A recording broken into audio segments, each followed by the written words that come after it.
શેનાથી બને વિવેક? ત્રણ વસ્તુ ભેગી થાય ને ભળે એક બને ત્યારે. ભક્તિ, જ્ઞાન અને વૈરાગ્ય. આ ત્રણ મળે તો શું બને? વિવેક. પણ વધે શી રીતે? બોલે વધે તો સત્સંગથી જ વધે, બાકી ના વધે. એટલે જ ભક્તો બધા કે ખરા, બધા ભજનમાં ગાય ને ત્યારે કે ચાલો રે જઈએ સત્સંગમાં, સત્સંગ મોટું ધામ છે, સત્સંગમાંથી રજા લઈને સૌને જય શ્રી કૃષ્ણ છે ભાઈ, સૌને જય શ્રી કૃષ્ણ છે. ચાલો ને જઈએ સત્સંગમાં, સત્સંગ મોટું ધામ છે, સત્સંગમાંથી રજા લઈને સૌને જય શ્રી કૃષ્ણ છે ભાઈ, સૌને જય શ્રી કૃષ્ણ છે.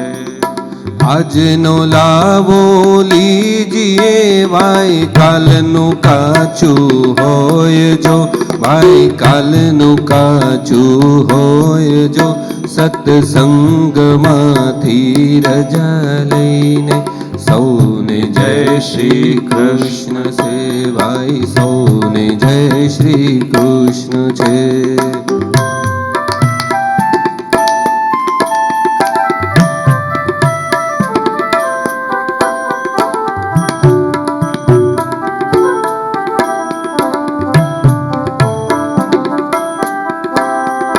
આત્મ ભાવે ઉત્તમ જાણવું, લેવા પ્રભુના નામ જો ભાઈ, લેવા પ્રભુના નામ જો.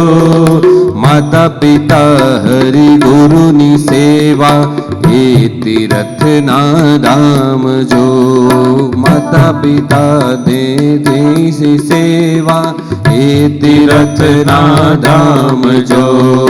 ચાલો ને જઈએ સત્સંગમાં, સત્સંગ મોટું ધામ છે, સત્સંગ મોટું ધામ છે, સત્સંગમાંથી રજા લઈએ સૌને જય શ્રી કૃષ્ણ છે.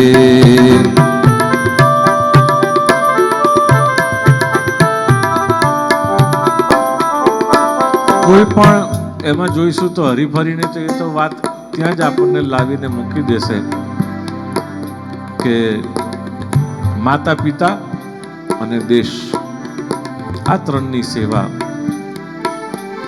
એ આપણા માટે સૌથી મોટામાં મોટી છે.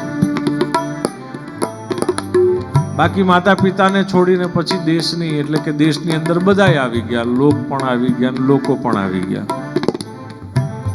તો ફરી ફરીને તો પાછું ત્યાં જ આવવાનું છે.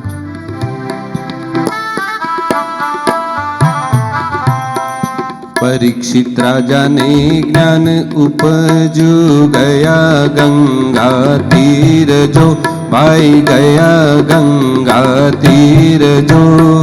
સુખદેવજીએ કથા વાંચી, ગયા ગોલોકવાસ જો.